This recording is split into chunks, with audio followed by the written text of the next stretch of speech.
सभी साथियों को मेरा क्रांतिकारी इस्तकबाल, जय भीम, लाल सलाम। मेरा नाम स्वाति सिंह है। मैं यहाँ पर स्कूल ऑफ लैंग्वेजेस में पीएचडी की 4th ईयर की छात्रा हूँ और लेफ्ट यूनाइटेड पैनल से सचिव के पोस्ट के चुनाव को लड़ रही हूँ। साथियों, मैं ये बता देना चाहती हूँ कि ये लेफ्ट यूनाइटेड पैनल वही पैनल है जो इस देश के अंदर और इस यूनिवर्सिटी के अंदर सामाजिक, आर्थिक और राजनीतिक न्याय के मूल्यों पर जो हमारे संविधान का आधार है, उन मूल्यों को बचाने की लड़ाई में पहली पंक्ति में खड़े रहने वाला पैनल जो है वो लेफ्ट यूनाइटेड पैनल है। साथियों, मैं बोलना चाहूंगी कि पिछले 10 सालों से इस यूनिवर्सिटी पे जिस तरीके का अटैक है, आज वो समय है कि उस अटैक को लड़ा जाए और जितनी एंटी स्टूडेंट पॉलिसी जो है हम पर डाली गई है, उन सबको जो है वापस से उसी सीटों से जो है भगाया जाए। हमें बोलना पड़ेगा कि जो हमारा पिछला वाइस चांसलर है और जो हमारी ये वाइस चांसलर है जो बोलती है कि मैं प्रथम महिला वाइस चांसलर हूँ, किस तरीके से जो है इस यूनिवर्सिटी के अंदर जेंडर डिप्राइवेशन पॉइंट्स को खत्म करते हैं और उसका रिजल्ट ये होता है कि इस यूनिवर्सिटी के अंदर 52% से जो है घटकर महिलाओं की संख्या जो है 47% हो जाती है और ये बेहद शर्मनाक बात है। मैं ये बोलना चाहूंगी कि ये डिप्राइवेशन पॉइंट जो हटाया गया, इसके साथ साथ जो है एक साझी विरासत से लड़ी हुई एक लड़ाई जीएस कैश जैसी एक इंस्टीट्यूशन जो है हमारे बीच से जो है 2017 से हटा दिया गया।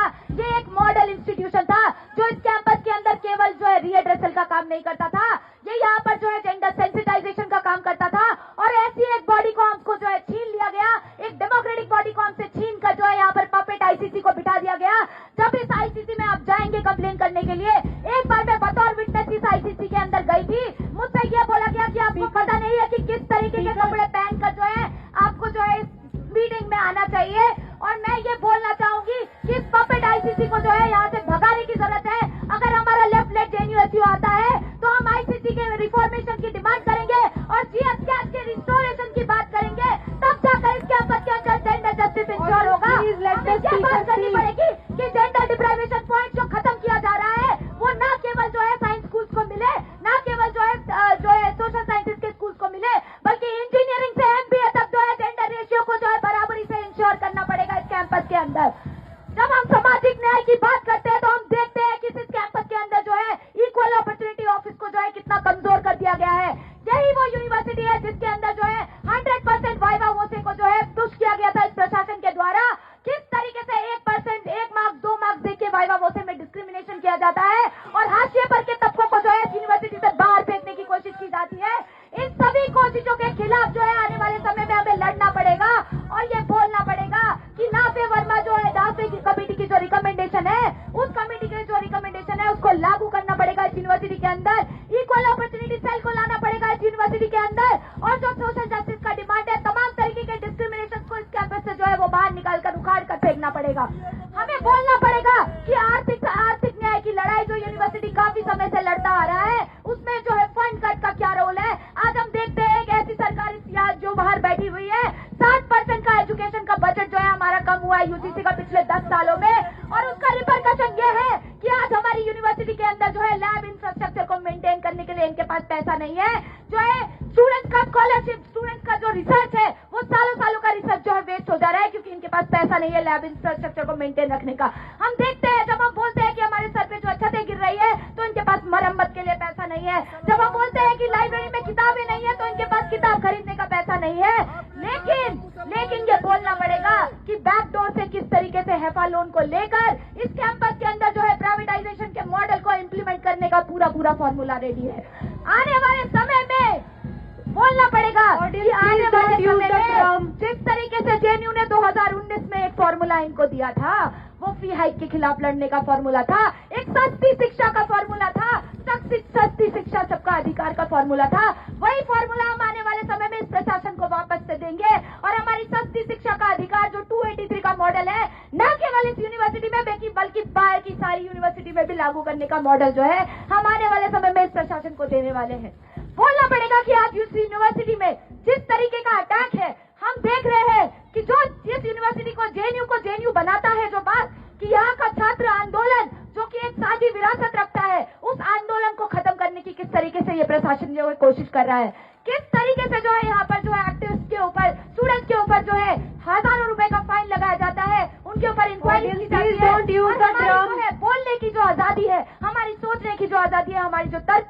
मर्यादा दी है उसको खत्म करने की कोशिश यहाँ पर की जाती है। लेकिन दूसरी ही तरफ ये अखिल भारतीय विद्यार्थी परिषद के लोगों को सारी गुंडागर्दी करने की छूट है। यहाँ पर किस तरीके से ये जो है नजीब को इस कैंपस से गायब करते हैं, किस तरीके से 5 जनवरी को जो है आरएसएस के गुंडों को बुलाकर इस कैंपस के छात्रों को पीटा जाता है, किस तरीके से स्कॉलरशिप डिपार्टमेंट में स्टूडेंट्स के स्कॉलरशिप के फॉर्म फाड़े जाते हैं, किस तरीके से 2017-2018 के इलेक्शन कमीशन के ऊपर तक ये अटैक करते हैं, फिर भी इनके खिलाफ कुछ नहीं होता। दूसरी तरफ क्या होता है इसका तो सादा उदाहरण मैं यहाँ पर बन के आपके सामने खड़ी हूँ।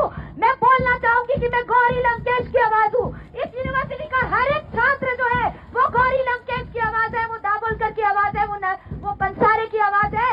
जितना दबाओगे उतनी ही तेजी से तुम्हारे कानों में गूंजेगा। और इसीलिए ये भी बोलना पड़ेगा कि सिर्फ जेएनयू को बर्बाद करने की इनका मॉडल नहीं है, जेएनयू को रिस्ट्रक्चर करने का इनका मॉडल नहीं है। इस देश के अंदर भी इनको रिस्ट्रक्चरिंग का मॉडल चल रहा है। हम देख रहे हैं किस तरीके से कश्मीर के अंदर जो है 370 सेक्शन जो 370 की धारा है उसको हटा दिया जाता है, एब्रोगेशन किया जाता है। किस तरीके से हम देख रहे हैं सीए एनआरसी को लाकर जो है इस देश के 2 समुदायों के बीच में फूट डालने की कोशिश की जाती है। हम देखते हैं कि जो पैलेस्टाइन में किस तरीके से जो है जीनोसाइडल जो है वो करने की कोशिश कर रहा है, एक अपार्थाइड रिजीम जो वहां का है। और आने वाले समय में जो जेएनयू का छात्र संघ होगा वो जो है इन सभी मुद्दों के खिलाफ जो है लड़ेगा और ये इंश्योर करेगा कि न केवल इस देश का बल्कि इस दुनिया का जो जितना भी डेमोक्रेटिक और प्रोग्रेसिव फोर्सेज है वो ये सारी लड़ाई जो है वो साथ में मिलकर लड़े। और ये भी इंश्योर करेगा कि जो है आने वाला लड़ाई जो हो उसमें किसी तरह की कोई फूट ना हो, हम साथ में मिलकर इन लड़ाई को लड़े और जीते भी साथ में मिलकर। मैं ये बोलना चाहूंगी साथियों कि आज जो है ये लड़ाई केवल इस बात की नहीं है, हमें समझना पड़ेगा इनके गेम को। इनका गेम जो सांप्रदायिक उन्माद फैलाकर जो है लोगों को भटकाने का है। लेकिन असल मुद्दा तो ये है कि भाजपा सरकार डरती है। भाजपा सरकार डरती है कि अगर ये डेटा जो है जनता के सामने आ जाएगा कि आज इस देश के अंदर गरीबी किस लेवल पर बढ़ चुकी है, आज इस देश के अंदर 4 में से 1 युवा जो है वो बेरोजगार है, आज इस देश के अंदर जो है 40% ग्रेजुएट जो लोग हैं वो बेरोजगार है। असली बात तो इस मुद्दे को छुपाने की है और इसीलिए आज इस देश के अंदर सांप्रदायिकता का जो है जहर वो स्टूडेंट्स के बीच में घोला जा रहा है, वो इस देश की जो है जनता के बीच में घोला जा रहा है। हम देख रहे हैं किस तरीके से इलेक्टोरल बॉन्ड्स का जो एक पूरा स्कैम जो है आज इस देश में जनता के सामने आया है। 16,000 करोड़ का स्कैम है, जिसमें से कि आज 6,000 से ज्यादा करोड़ का जो स्कैम है उसमें भाजपा का हाथ है। और जो है 15 से 20 ऐसी कंपनीज है जिनके ऊपर जो है ईडी और सीबीआई का जो है जांच था। और इसीलिए मोटा भाई को ऐसा लगा कि इस जांच से बचने के लिए हम जो है स्कैम को पूरा एक्सटॉर्शन स्कैम बनाते हैं। इस तरीके से जो है extortion. Speaker, please wind up your speech. Speaker, please wind up your speech. Speaker, please wind up your speech. Your time is over. Speaker, please wind up your speech. Your time is over. Speaker, your time is over. Speaker, please wind up your speech. Speaker, please wind up your speech. Your time is over. Speaker, please wind up your speech. Your time is over. से आप क्या समझते हैं on the accessibility? मैं सबसे पहले ये बोलना चाहूंगी कि हम पूरे एक्सेसिबिलिटी ऑडिट के पक्ष में हैं। ये लेफ्ट लेग जेएनयू ही था जो कैंपस को बैरियर फ्री कैंपस बनाने का एक मूवमेंट को लड़ा था, जिसके तहत इस कैंपस में जो है टैक्टाइल ट्रैक्स जो है उसको लगाया गया। आज भी जो ये स्ट्रगल जो है पूरी तरीके से कंप्लीट नहीं हुआ है। हर एक यूनिवर्सिटी के कोने कोने में जो है टैक्टाइल ट्रैक्स लगाए जाए, ये जो है हम अपने एजेंडा में रखते हैं। हम आने वाले समय में अगर चुनकर आते हैं तो ये इंश्योर करवाएंगे। आपको याद दिलाना चाहेंगे कि यही बैरियर फ्री कैंपस बनाने का जो मूवमेंट लड़ा गया था, उस मूवमेंट के तहत कावेरी और गोदावरी के अंदर जो है लिफ्ट को लगवाया गया था। बट आज भी वो लड़ाई जो है वो अधूरी है, क्योंकि वो लिफ्ट लगने के बाद भी जो है वो लिफ्ट काम नहीं कर रही है। और इसीलिए जरूरी है कि ये बोला जाए कि वो लिफ्ट को जो है उसको भी चालू करवाया जाए। साथ साथ में हर जगह ब्रेल की स्क्रिप्ट को जो है उसको लगवाया जाए। इस कैंपस के अंदर जो भी पीडब्ल्यूडी स्टूडेंट्स का मुद्दा है, जो भी विजुअली चैलेंज स्टूडेंट्स का मुद्दा है, जो भी डिसेबल्ड स्टूडेंट्स का मुद्दा है, चाहे वो फिजिकल डिसेबिलिटी हो चाहे वो इनविजिबल डिसेबिलिटी हो, हर एक उस मुद्दे पर जो है एक रिपोर्ट जो है उसको सामने लाकर पेश किया जाए और उस रिपोर्ट को पब्लिक किया जाए। एक्सेसिबिलिटी के मुद्दे पर जो है काम किया जाए और इक्वल अपॉर्चुनिटी सेल में जो है पीडब्ल्यूडी स्टूडेंट्स को रिप्रेजेंटेशन मिले, सीडीसी सेल में जो है पीडब्ल्यूडी स्टूडेंट्स को रिप्रेजेंटेशन मिले। इस जो है ट्रेंड के साथ हम लोग कोशिश करेंगे कि आने वाला जो यूनियन है उसमें जो है एक्सेसिबिलिटी का इशू जो है हम पुरजोर तरीके से उठाएं। आप पीडब्ल्यूडी के अधिकारों से ज्यादा आप जानवरों के अधिकारों की बात करते हैं, ऐसा क्यों? साथी, हमें लगता है ये गलत अवधारणा है। हम ये मानते हैं कि जो ह्यूमन राइट्स है, जो एनिमल राइट्स है, that do not precede over human rights. और ये आपका कोर्ट का जजमेंट भी बोलता है कि there has to be a balance between the two, between the human rights and animal rights. और इसके तहत जितने भी जजमेंट्स हैं कोर्ट के, चाहे वो ये हो कि कैंपस स्पेसेस में जो है स्टरलाइजेशन करवाया जाए, ये कैंपस हम मानते हैं कि हर एक स्टूडेंट के लिए जो है सेफ और एक्सेसिबल हो, चाहे वो पीडब्ल्यूडी स्टूडेंट हो, चाहे वो किसी भी ऑपरेस्ड आइडेंटिटी से आने वाले लोग हो। ये कैंपस सबके लिए एक्सेसिबल और सेफ बनाने की हमारी लड़ाई है और इस लड़ाई को हम आगे भी लड़ते रहेंगे। आपने एक भी पीडब्ल्यूडी कैंडिडेट उम्मीदवार नहीं दिया है, क्यों? साथी, मैं इसका एक ही जवाब देना चाहूंगी कि हम किसी को उम्मीदवारी नहीं देते हैं, हम किसी की उम्मीदवारी तय नहीं करते हैं। लोग अपना हक जो है, लोग अपनी लड़ाई जो है उसको लड़कर छीन कर लेते हैं। तो आप मुझसे ये सवाल पूछना बंद कर दीजिए कि हम किसी को हम जो है उम्मीदवारी दे रहे हैं। इस कैंपस में लेफ्ट लेड यूनिटी ने इंश्योर किया है कि पहले भी जो है हर एक ऑपरेट कम्युनिटीज को जो है रिप्रेजेंटेशन मिले, काउंसिलर लेवल से लेकर सेंट्रल पैनल तक रिप्रेजेंटेशन मिले, तमाम तरीके का रिप्रेजेंटेशन जो है इस कैंपस में इंश्योर किया गया है। मैं नाम नहीं लेना चाहूंगी क्योंकि मैं नहीं चाहती कि जो है इसको जो है किसी का नाम लेकर यहाँ पर मैं स्टेज से बोलूं, इसलिए मैं नाम नहीं लूंगी। लेकिन मैं आपको ये बोल देती हूँ कि आइडेंटिटीज के बेसिस पे जो है हम किसी को जो है डिस्क्रिमिनेट करने का सोच नहीं रखते हैं, क्योंकि हम सबकी लड़ाई रखने का जो है, एक सबकी यूनिटी के साथ लड़ाई रखने का जो है हम उम्मीद रखते हैं। What is term radical Muslim to you? मैं बोलना चाहूंगी, I fail to understand what this question asked of me. According to me and according to what Marx said, radical is someone who goes to the roots of the problem, and a Muslim is someone who follows Islamic faith. That's all I want to say. Do you see hijab as regressive clarifier? मैं एक बात बस ये बोलना चाहूंगी कि इस देश के अंदर और इस दुनिया के अंदर महिलाएं क्या कपड़े पहनती हैं, महिलाएं क्या खाती है, महिलाएं जो है कौन सा जीवन साथी सुनती है, किसके साथ होती है, क्या करती है, बच्चा करती है कि नहीं करती है, ये जो है कोई तय नहीं कर सकता। ये उनका पर्सनल चॉइस है। और चाहे जो है हमारा एक क्लियर पोजीशन रहा है हिजाब को लेकर, नो इम्पोजिशन नो बैन।